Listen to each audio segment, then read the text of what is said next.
Welcome and happy Halloween. Tonight we're diving into the world of creepypastas. Terrifying stories shared across the internet like digital urban legends. These tales of haunted games, cursed shows, and twisted minds spread from forum to forum, blurring the line between fiction and fear. They have been around for a long time, but their eerie stories still spread across the internet today, proving that even old legends can keep us looking over our shoulders at night. Now we know that top 10 lists and creepypastas are old, but they still hold a special place in internet horror culture, inspiring countless new stories, games, and fan creations even today. So, without further ado, we're giving you our list for the top 32 scariest creepypastas.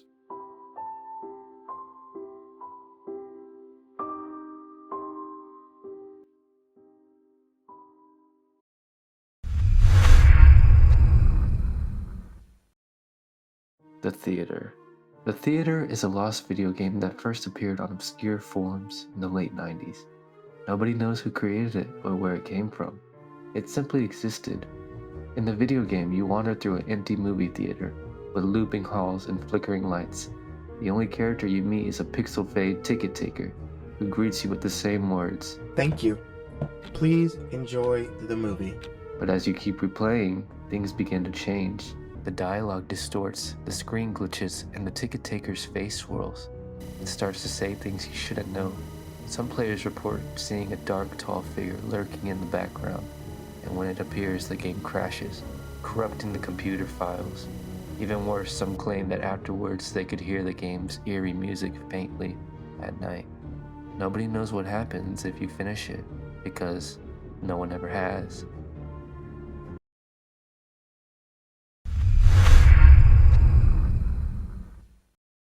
Nes Godzilla. Nes Godzilla is a popular creepypasta based on a mysterious and haunted Nintendo Entertainment System game cartridge. The story follows a player who revisits an old Godzilla NES game from childhood, only to discover that the game has changed in a dark and disturbing way. As he plays, new monsters, eerie levels, and unsettling imagery appear far beyond what the original 8-bit game could contain. The narrative becomes increasingly horrifying as the game seems to react to the player personally, blending nostalgia with supernatural terror. Through this eerie atmosphere, detailed sprite art, and psychological tension, NES Godzilla has become one of the most iconic video game horror stories on the internet.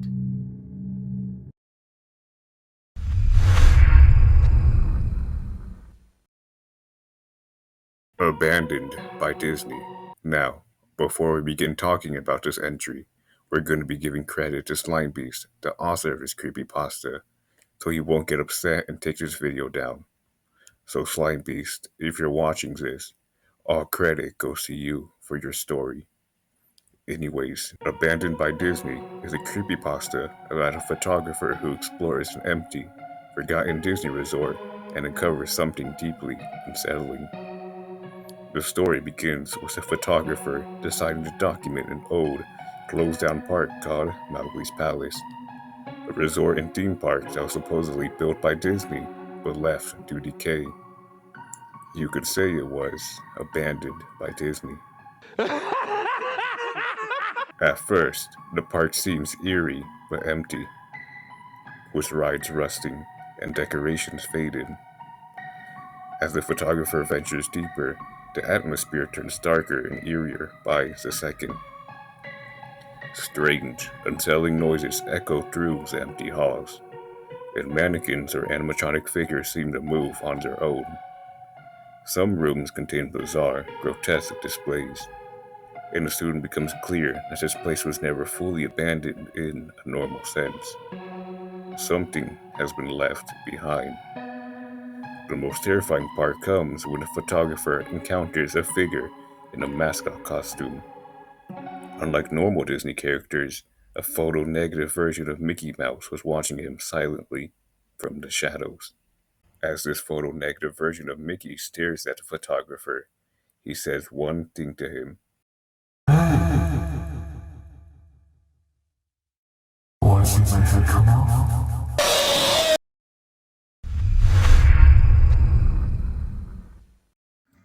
Mereana. Mereana Mordegard Glesgore. The Mereana Mordegard Glesgore story describes a mysterious YouTube video, supposedly removed after causing viewers to gouge out their own eyes in madness. The legend claims that only a few seconds of the clip remain, showing a man staring blankly at the camera before breaking into a chilling, subtle smile.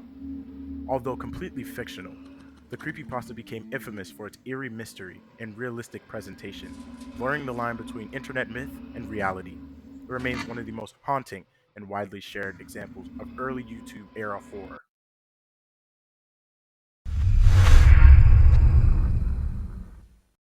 Username 666. Username 666 is a creepypasta centered on a cursed YouTube channel tied to the infamous number of the beast. According to the story, there once existed a user simply named 666, whose account was so disturbing that YouTube permanently banned it. But the legends insist the channel isn't truly gone. If you try to visit its page and refresh it enough times, the normal YouTube layout twists into something unnatural. Text turns red, links warp, and the video thumbnail changes into something grotesque. Eventually, the user is pulled into a nightmare where every video is filled with horrific content. Faces torn apart, distorted bodies writhing, and the sound of screams or demonic chanting. The viewer cannot pause or stop these videos, and the more they try to escape, the more the computer refuses to respond. In most tellings, the channel traps the unlikely visitor, consuming their device and sometimes even suggesting it swallows the viewer's soul. The channel itself becomes a digital prison, endlessly looping its monstrous content. No one who ever watches the channel truly escapes.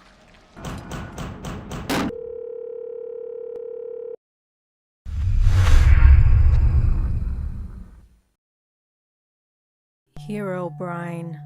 Herobrine is one of the most famous gaming creepypastas, born from the world of Minecraft. The story follows players who begin noticing strange and impossible things in the game.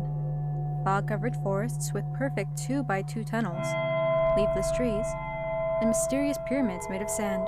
But what truly unsettles them is a figure that peers at the edge of their vision. A silent, human-shaped character thought to be a typical Steve, except his eyes are completely white. At first, players think it's a glitch, or another player on the server, but when they check, they find they're completely alone. Herobrine doesn't speak, nor does he attack. He only watches. Over time, sightings grew more and more intense. Players reporting and placing torches in caves, building structures and patterns, or stalking them from the fog before vanishing. The legend deepens when someone claims to have contacted Notch.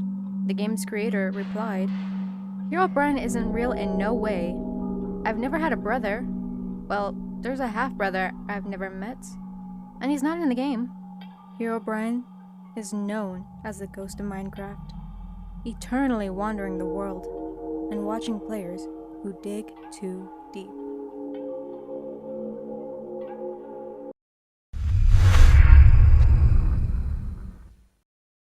The Grieving. The Grieving is a lost episode about the amazing world of Gumball. Unlike the show's usual comedic and colorful style, this episode was described as unusually dark or sometimes even disturbing. The plot centers on the death of all the Watson children. Darwin's body is found in a forest. Anais's head is found in a box, and Gumball, well, he hangs himself due to the loss of his entire family. Instead of using humor to lighten the subject, this episode focuses entirely on the family's realistic grief and suffering. Nicole is shown breaking down and sobbing uncontrollably. Richard falls into a silent depression, and the surviving children react with shock, despair, or eerie silence. This animation becomes increasingly unsettling. Colors are washed out, characters' eyes look lifeless, and at points the visuals distort into strange, unnatural imagery. The episode does not resolve or return to normal. Instead, it ends with a bleak, drawn-out scene of the family in silence, mourning the loss, before the credits roll with no music.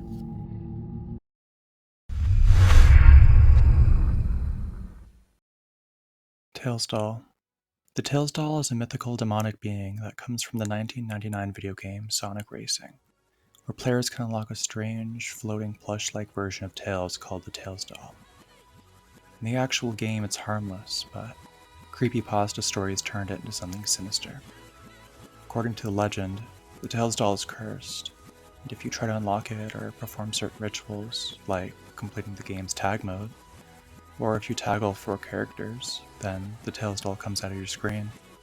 You can also summon it in the bathroom with the lights turned off playing Can You Feel the Sunshine backwards. When the Tails doll comes after you, it's described as floating silently with a stitched up body, lifeless eyes, and a glowing red jewel on its head. It appears when you're alone, often in the dark, and is said to drain your soul or kill you in gruesome ways.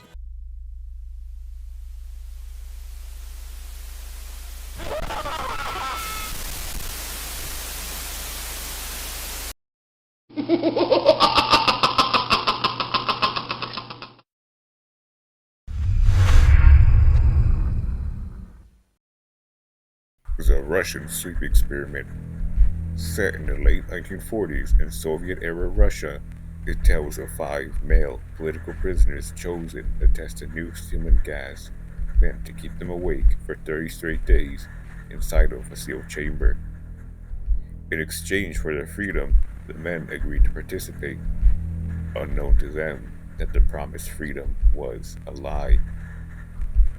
For the first few days, everything seemed normal.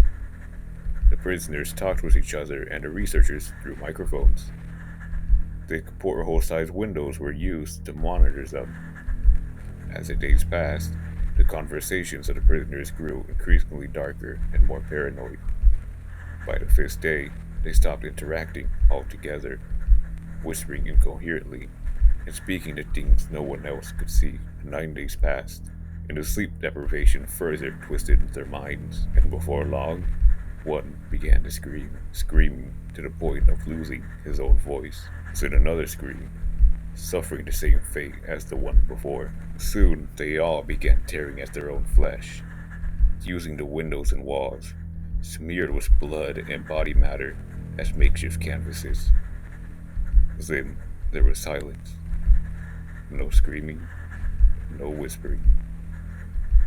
3 more days passed, and the researchers checked hourly on their microphones to ensure they worked. They were unsure if the prisoners were alive, but upon checking oxygen consumption levels, it indicated that the consumption of the prisoners was as if 5 people were doing heavy and strenuous levels of exercise. By the end of 2 weeks, the researchers used an intercom to announce their entering the chamber to test the microphones. To their surprise, a voice responded with a single sentence: "We no longer want to be freed."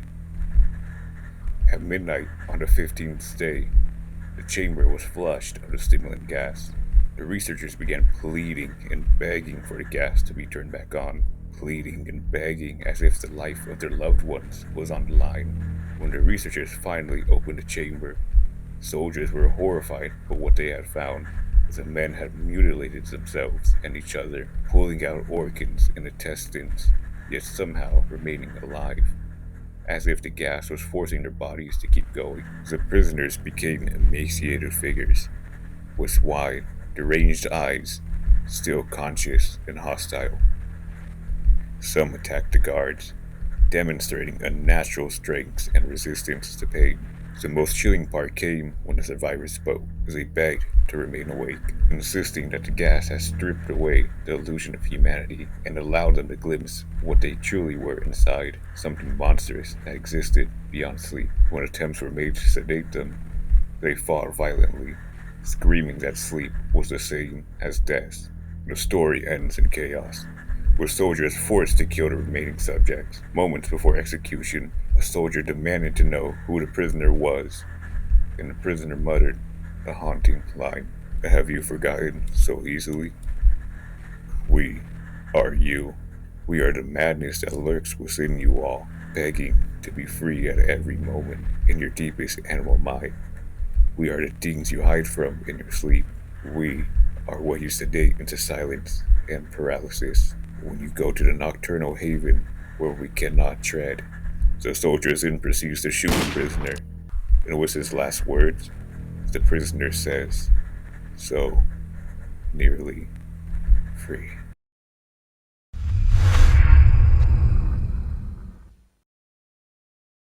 Max and Ruby 004. When I first saw this one as a kid, y'all, This one actually legit fucking scared the shit out of me because the backwards music and the screeching, that shit was, oh my god.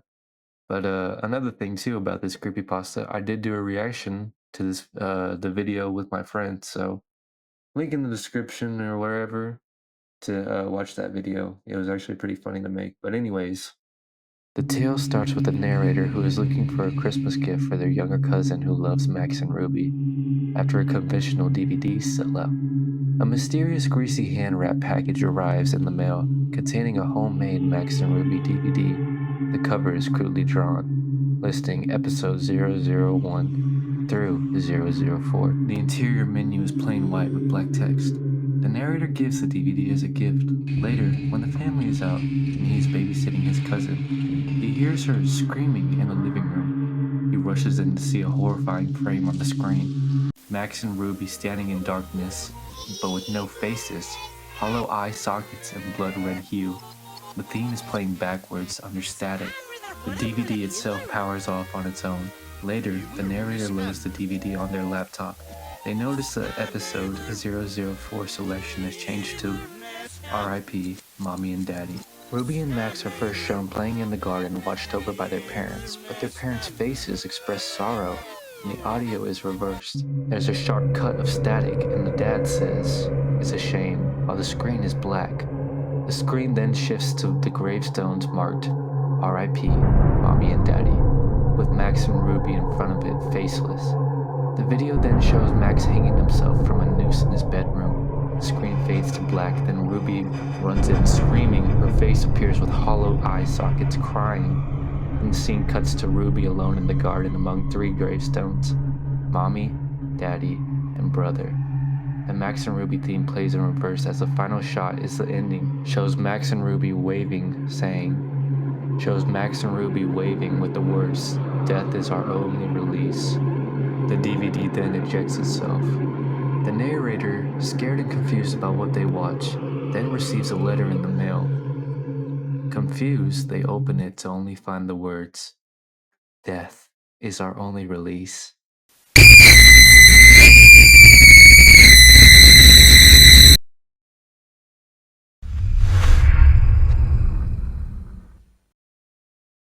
Eyeless Jack. Eyeless Jack is one of the classic creepypastas, centered on a mysterious figure who preys on unsuspecting victims.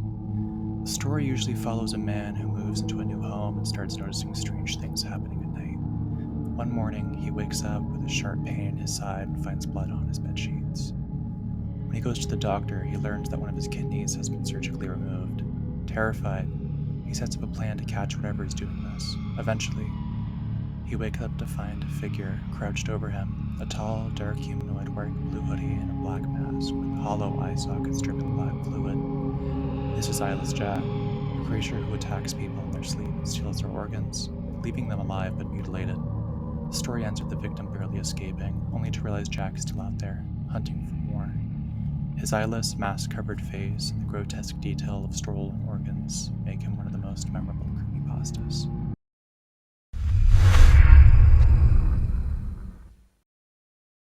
Sonic.Exe. Sonic.Exe is one of the most popular creepypastas of all time, sparking countless fan games, some of which I've even played on the channel. The creepypasta is about our character named Tom, a Sonic fan who receives a mysterious CD from his friend Kyle. The note warns, "I can't take it anymore. He's after me. Destroy the godforsaken disc before he comes after you too." Ignoring it, Tom installs the game. At first, it looks normal until the screen flashes blood red water, Sonic's eyes black and red bleeding, staring straight at him. The screen cuts to black showing Tails, Knuckles, and Dr. Eggman in a red mist. When Tom selects Tails, he's in a living nightmare. The word Tail Act 1 pop up on the screen. The environment seems normal until Tails notices dead animals as he's walking. He becomes more and more terrified. Eventually the music stops and the background distorts. As Tails walks more and more, he sees Sonic. Eventually, he walks up to Sonic and touches him. Sonic's eyes snags open and the screen goes to black, and Sonic whispers, Hello. Do you want to play with me? Hide and Seek appears on the screen. Tails is transported to Angel Island, which is on fire. He walks for a moment until Sonic.Exe pops up, and the distorted drowning song plays as Sonic.Exe is chasing Tails relentlessly, and when he catches up, Tails is left alone crying for a moment until Sonic.Exe teleports directly in front of him and kills him. The screen goes black as Tails is screaming with the words, You're too slow. Want to try again? Tom has no choice than to select Knuckles. Words, "You can't run," pop up on the screen. Knuckles wanders through a corrupted environment alone. As he's proceeding, the screen flashes to red static, and when it stops, blood covers the floor. Sonic.Exe finds him with the words, Found you. popping up on the screen. They fight until Knuckles gets exhausted and collapses. Sonic.Exe laughs at him, and then he kills him. He then says, So many souls to play with. So little time. Wouldn't you agree? With nowhere left to go, Tom selects Eggman, and all that pops up on the screen are 3 dots. The level starts with Eggman walking down a dark staircase cautiously and terrified. The room starts to change color until it becomes completely dark, and as he's walking, he encounters Sonic.Exe, and the screen statics. Then Sonic.Exe's face appears, bleeding eyes grinning, saying, I am God. Static flickers again before revealing the words, Ready for round 2. Distorted laughter and warped background music torments Tom. Finally, the corpses of Tails and Knuckles appear while Sonic.Exe stares at him. The nightmare ends with Sonic.Exe possessing Tom's plush and whispering, Try to keep this interesting for me, Tom.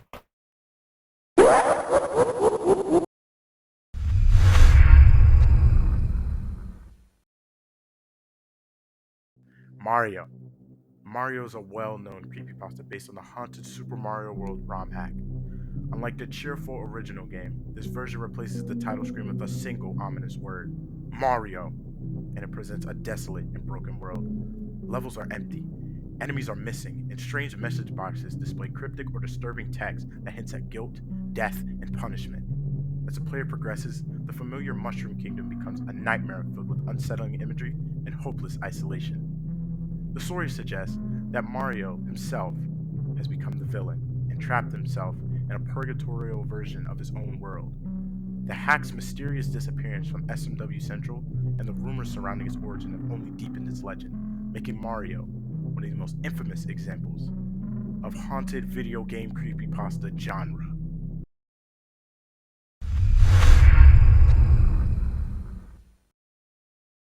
Laughing Jack. Laughing Jack tells the horrifying story of a single father and his young son, James, who moved into a new neighborhood hoping for a fresh start.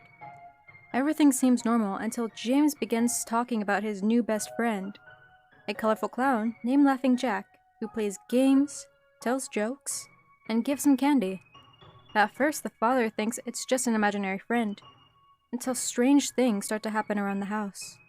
He finds candy wrappers and toys he never bought, hears faint carnival music at night, and even catches glimpses of something moving in the shadows of James's room. Soon, James starts acting afraid of his friend, whispering that Laughing Jack isn't funny anymore.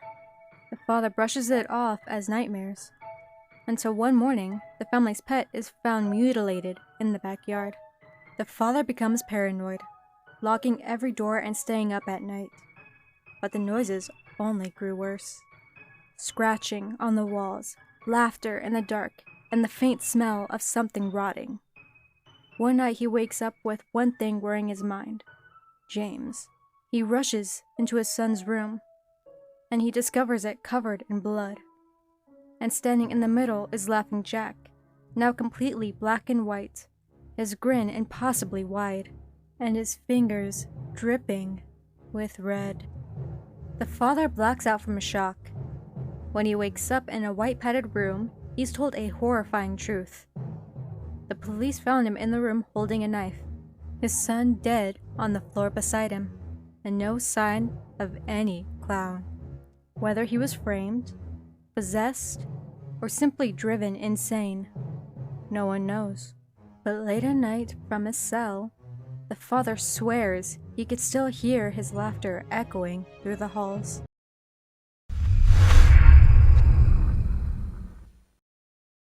Ticci Toby. The story follows a troubled boy named Tobias Aaron Rogers, or Toby for short, who grew up with a difficult childhood and serious health conditions. Toby suffers from Tourette's syndrome, which caused uncontrollable tics. Kids at school bullied him and called him Ticci Toby because of these tics, hence where the name Ticci Toby comes from. Toby also has a rare genetic condition called CIP, congenital insensitivity to pain, meaning he is unable to feel physical pain. Toby's home life was abusive and unstable. His father was violent, and his mother struggled to hold a family together. Toby's older sister was the only lifeline that he had to keep him sane. But after being in a tragic car accident that takes the life of his sister, Toby's mental health deteriorates. He begins ticking more, losing his memory, biting his fingernails to the point of injury, hearing voices, seeing hallucinations, the most strange being one of a tall, featureless man, and slipping further into violent urges. The trauma, combined with these conditions, pushed him towards instability and self-destruction. One night, Toby snaps. He attacks and kills his father before grabbing 2 hatchets, gasoline, and a matchbox from the garage. He then set fire to his neighborhood in order to escape the cop cars trailing behind him. He runs into the woods, surrounded by flames, and with vision blurred, accepts his end. But then, he encounters Slender Man, the same tall, featureless man that he thought he had hallucinated before. Slender Man saves Toby and takes an interest in Toby's fractured mind and recruits him as a proxy, a servant who carries out his will. This version of Ticci Toby was and still is my most favorite creepypasta ever. I've loved this character ever since I was a child. He just had a coolest design to be. Simple, yet cool.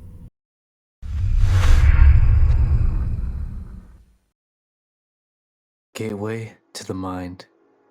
In 1983, a group of deeply religious scientists conducted a radical experiment in an undisclosed facility. They theorized that by depriving a human of all 5 senses, sight, sound, touch, taste, and smell, they could enhance the mind's ability to Perceive the presence of God. And An elderly man claiming to have nothing left to live for volunteered for the procedure.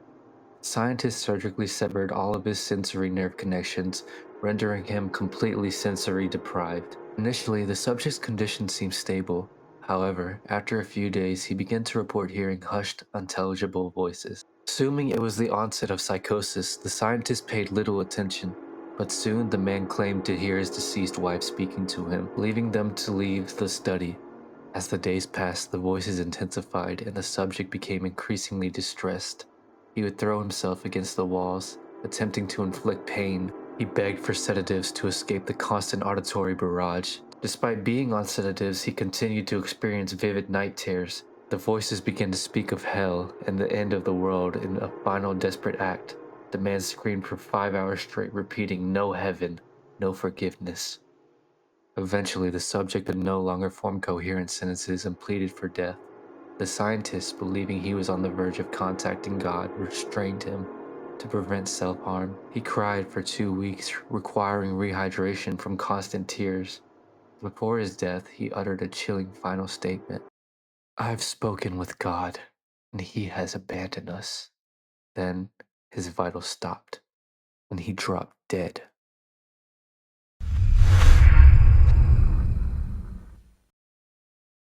Lavender Town. Lavender Town is one of the most infamous creepypastas tied to the Pokemon franchise. The story focuses on the eerie town from the original Pokemon Red and Green games released in Japan in the 1990s. Lavender Town is already unsettling in the games. It's home to the Pokemon Tower, a graveyard for deceased Pokemon, and features haunting, high-pitched music that unnerves many players. The creepypasta takes this unleash further, claiming that the original version of Lavender Town's music contains special, high-frequency tones. Now, Kyron Tech is gonna play this sound. I would recommend you to turn your volume down right now.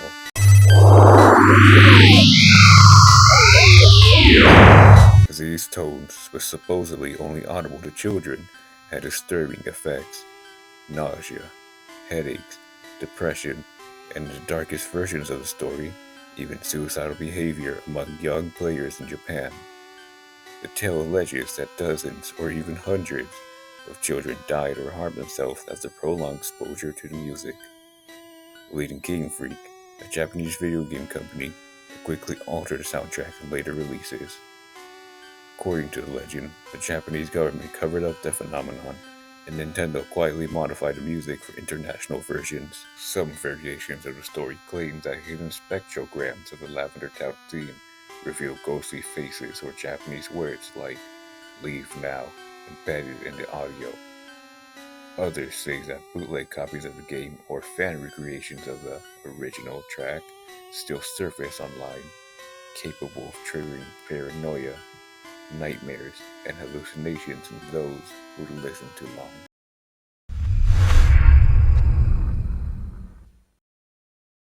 Jeff the Killer. Jeff the Killer is a famous creepypasta about a young boy's life who spiraled into darkness after a series of traumatic events.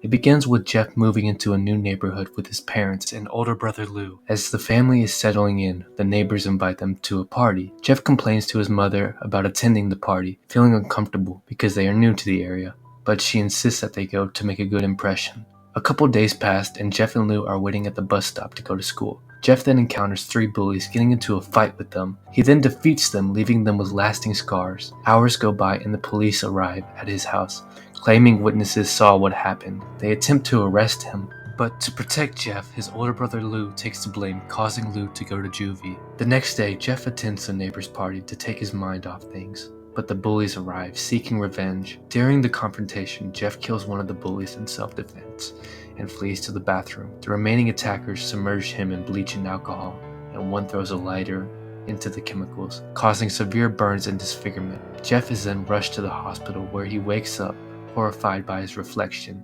Seeing his burned skin and his face grotesquely altered, he loses his sanity. Hours later, his parents take him home, and during the night, his mother wakes up, hearing Jeff laughing in the restroom. When she sees him, she is traumatized.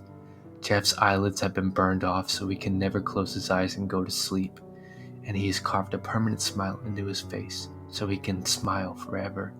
He then asks his mom if he is beautiful. Terrified, she runs to go get his father and tells him to get the gun.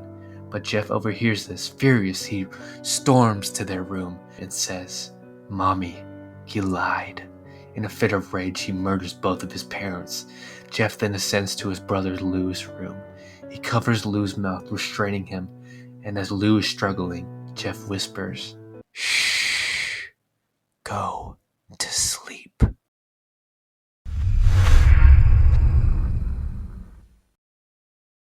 Happy Appy.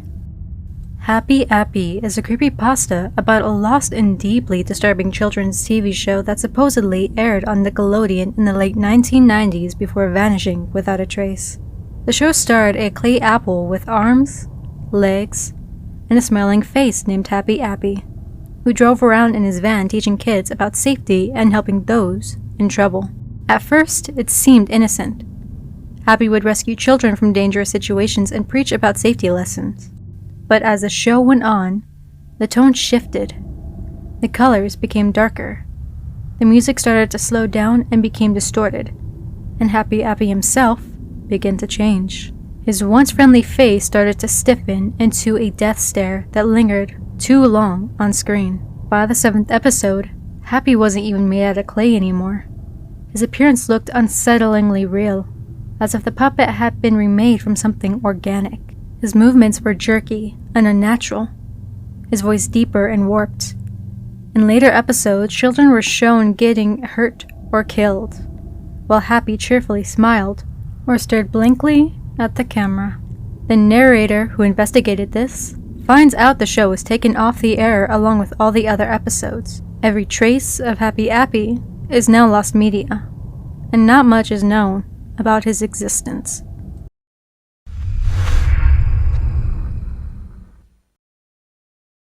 Smile Dog. Smile Dog is a classic creepypasta that tells the story of a cursed image known as Smile.JPG. The image supposedly depicts a demonic-looking dog with a wide human-like grin and glowing eyes, often shown emerging from the darkness. According to the tale, anyone who views the picture begins to experience terrifying nightmares and eventually goes insane unless they spread the word by sharing the image with others. The story is often told through emails, forum posts, or first-person accounts, giving it a realistic, viral feel. Blending psychological horror with the fear of the internet's unknown corners, Smile Dog has become one of the most enduring and chilling legends on online horror culture.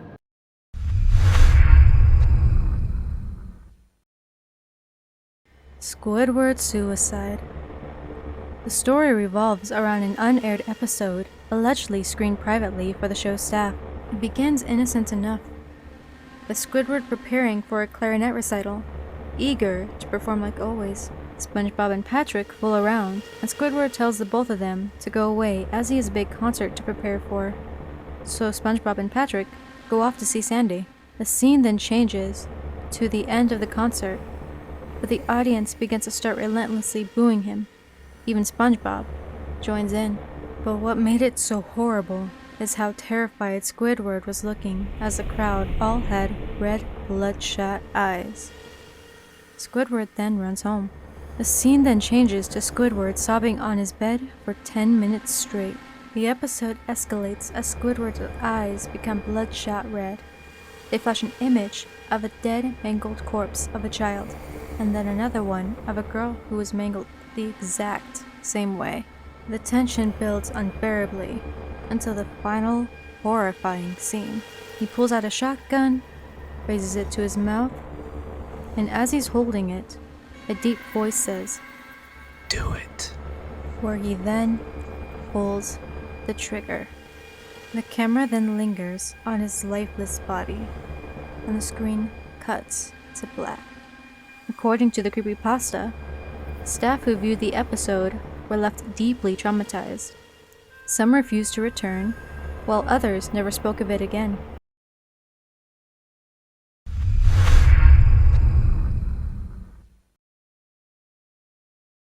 Luna Game. The Luna Game is a creepypasta about a cursed video game that was anonymously uploaded on Equestria Daily. When it was uploaded, it got a very fast reaction. When people were playing, the game seems normal at first, but then a scary picture of the apple bloom pops up on screen. This caused the game to get taken down quickly. The game usually features a dark, empty environment and a small, childlike character, sometimes a girl named Luna, who leads the player through increasingly unsettling scenes. The graphics glitch, strange music appears, or whispers play in the background, and the objects in the game appear to move on their own. Players often report being watched as the game is somewhat aware of their presence. As the story progresses, the game begins to blur the line between reality and the screen. Some versions describe Luna appearing outside the game in mirrors or photographs, or manipulating the computers around them. This game is said to punish those who try to quit or delete it, causing hallucinations, nightmares, or even physical harm. The Luna Game creepypasta plays on the fear of cursed media, combining psychological horror, supernatural elements, and the unsettling idea that a simple video game could invade your life.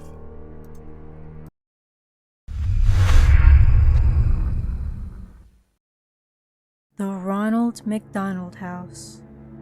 The Ronald McDonald House describes one of many charity houses, but this one doesn't have an address, windows, or any signs. The only way to find it is if you are taken there. From the moment the narrator arrives, the building feels off. The air is heavy, and the halls are too quiet, and the children's laughter, well, when they do laugh, echoes, sounding hollow and almost rehearsed. Strange stains smear the walls, and the children's crayon drawings always seem to feature a tall, grinning clown with red eyes. Some doors lead to rooms that shouldn't exist, long corridors that stretch too far, staircases that descend into blackness, and bedrooms filled with rows of empty cribs. At night, the narrator sees him, Ronald.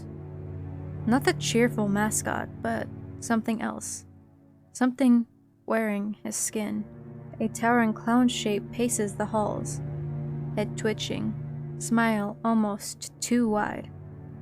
He doesn't speak at first, only stares through the dark, but soon whispers start seeping through the walls, soft, sickly promises meant for the children. The narrator watches in horror as some of the kids begin to follow him, one by one, vanishing into rooms that are locked the next morning, their beds stripped clean, yet no one acknowledges their absence.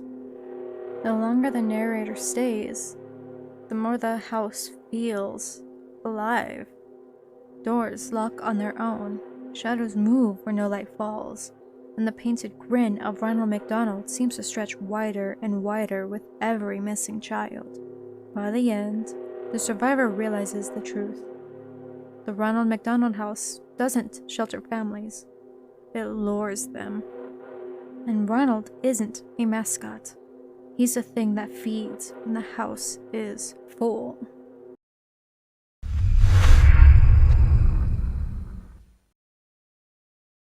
The Rake.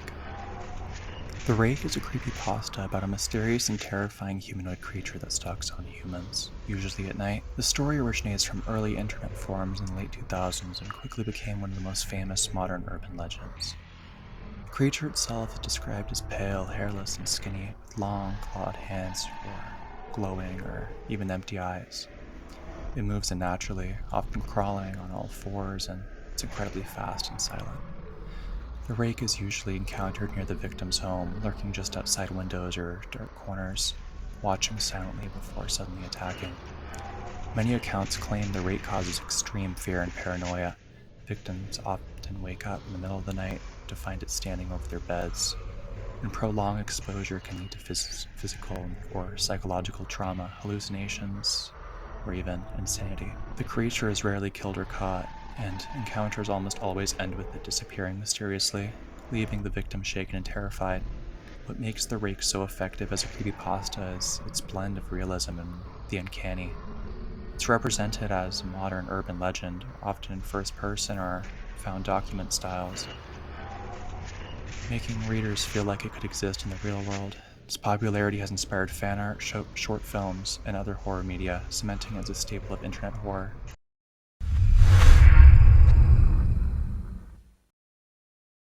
Slender Man. Slender Man is one of the most influential and famous creepypasta characters ever created.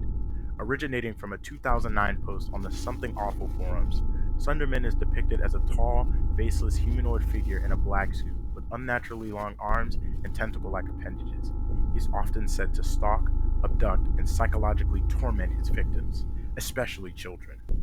This character's vague and mysterious nature fueled countless stories, videos, and games, most notably Slender, the 8 Pages. Slenderman's mythos grew rapidly through online communities, blending digital folklore and collective storytelling. Though entirely fictional, his eerie presence and cultural impact have made him a lasting symbol of internet-born horror.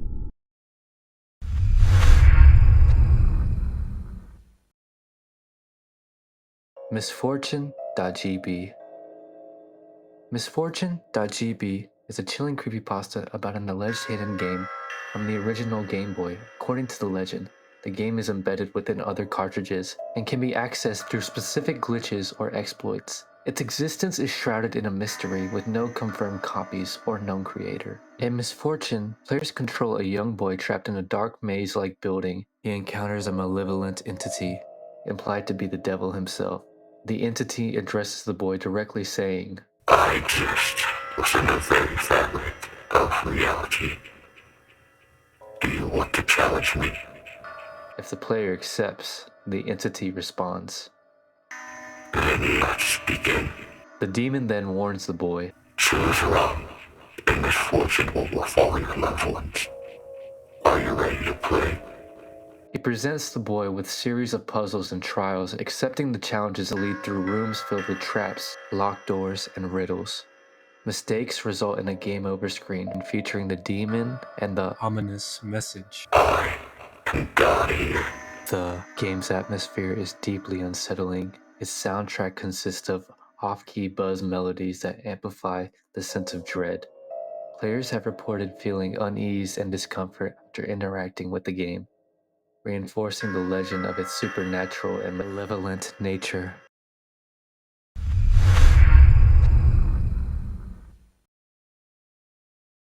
The SCP Foundation.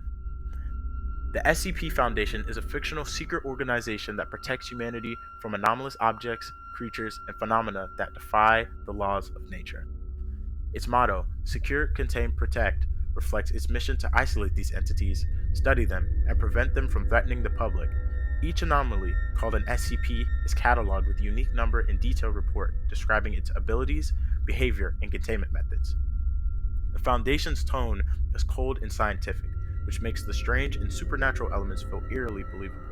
Some famous examples include SCP-173, a statue-like creature that moves and attacks when not observed, SCP-682, an indestructible reptilian monster with extreme hatred for life, SCP-096, a humanoid creature that becomes violent when its face is seen.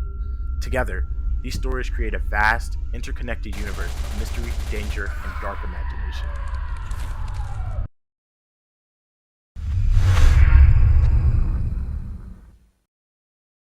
(1999) 1999 is a haunting creepypasta that unfolds through a series of blog posts by a man named Elliot, who recounts his disturbing childhood experiences with a local children's television show. The show purportedly aired on a public access channel in a small Canadian town, featuring a character named Mr. Bear. Initially, the show appeared to be a typical children's program, but Elliot's recollections suggest as Elliot delves deeper in his memories, he uncovers unsettling details about the show's production. He discovers that the host, Mr. Bear, was involved in a cult-like group, used the show as a front for sinister activity. The episodes, which were broadcasted live, often featured disturbing content, including rituals and the apparent. The narrative takes a darker turn when Elliot finds a collection of videotapes labeled with the dates and cryptic titles. Upon viewing these tapes, he witnesses increasingly grotesque and violent scenes, culminating in the final episode where Mr. Bear is shown committing horrific acts. The tape serves as a chilling documentation of the show's descent into madness and the cult's true intentions. The story concludes with Elliot's realization that the horrors he experienced were not merely figments of his imagination, but a larger part more terrifying conspiracy. The creepypasta leaves the readers with a sense of unease, questions the boundaries between children's innocence and lurking darkness that can hide beneath the surface.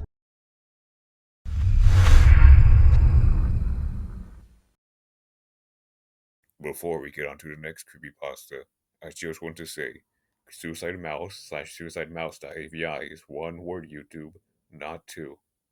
So you can't demonetize us. Anyways, on to the next one. SuicideMouse.Avi is the godfather to all Lost Episodes creepypastas. The story claims that Disney animators discovered an old, black and white Mickey Mouse cartoon, far different from the cheerful shorts. The film begins with Mickey walking endlessly down a looping street, his head hung low, with an expression of exhaustion on his face. The background in the film repeats again and again, and at first, the only sound is a faint scratch of film. Then the audio warps. Distorted piano notes, static, and faint screams bleed in as Mickey's smile melts into something twisted. The animation itself begins to decay. Buildings collapse, the screen flickers with grotesque imagery, and Mickey's face distorts into disturbing shapes. The music escalates into nightmarish noise until, finally, the film cuts to black. Legend says that the file was so disturbing that Disney staff refused to watch the full reel. One archivist who reviewed it stumbled out of the room the film was in afterwards, and with a pale face, he spoke the words, "Real suffering is not known," before taking his own life with a guard's stolen pistol. The tape was supposedly locked away, for it was never meant to be seen by the public.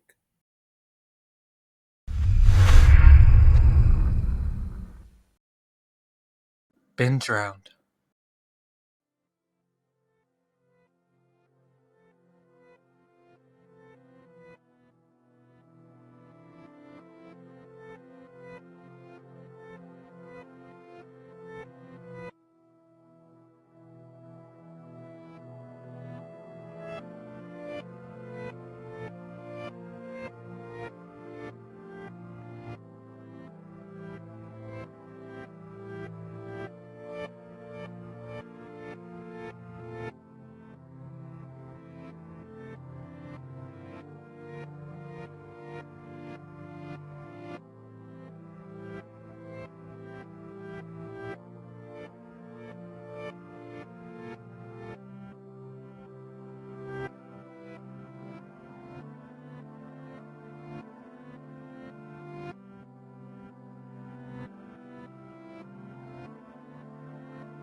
Candle Cove.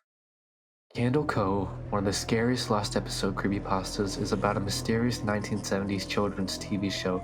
Remembered through online forum posts, the show featured eerie puppets including a skeleton pirate named Tiny Tim, and seemed harmless. However, as the viewer recalls more episodes, the puppets act disturbingly weird, whispering sinister messages and moving unnaturally.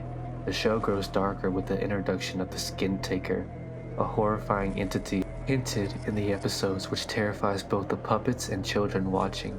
In one particularly chilling scene, all the pirates and children are shown screaming in terror, trapped in the twisted puppet world, amplifying the sense of horror.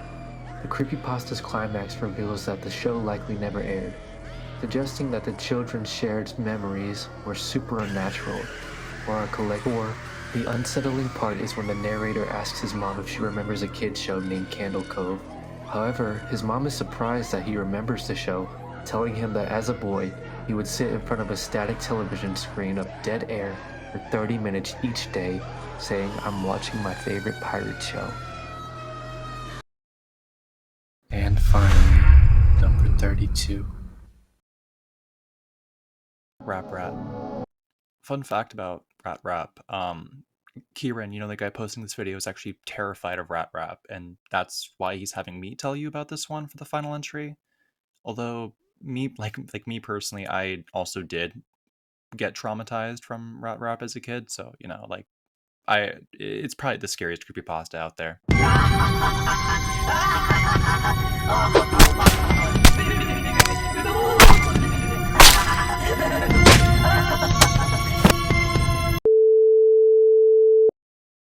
RapRat is a 1992 board game that had a mysterious cursed cartoon video that drives anyone who watches it to fear and madness. The story begins with a person stumbling across an old, obscure VHS tape or digital file labeled RapRat. At first, it looks like a silly, low-quality kids' cartoon about a rapping rat, but something immediately feels off. As the video plays, the rat's movement grows jerky and unnatural. Its eyes were hollow or bloodshot. Its mouth stretched far too wide, and the cheerful music slowly warps into distorted, static-filled noise. The rat seems to be staring directly at the viewer, and faint whispering can sometimes be heard beneath the music saying things like, "I'm coming for you." The longer you watch, the more reality seems to bleed into the video. Viewers report screeching sounds that echo outside the speakers, sudden flashes of grotesque imagery, and a creeping sensation that the rat is somehow inside the room with you. Some versions of the story claim that after watching, the viewer experiences sleep paralysis, hallucinations, or nightmares featuring the rat crawling from dark corners. The legend ends with a chilling warning. If you see the RapRat video, It's almost impossible to stop it from coming after you. Attempts to delete the file, and the rat's laughter follows you even when the screen is off. Like many lost cartoon creepypastas, RapRat taps into the fear of corruption and corrupted childhood media, something familiar twisted into something relentlessly malicious.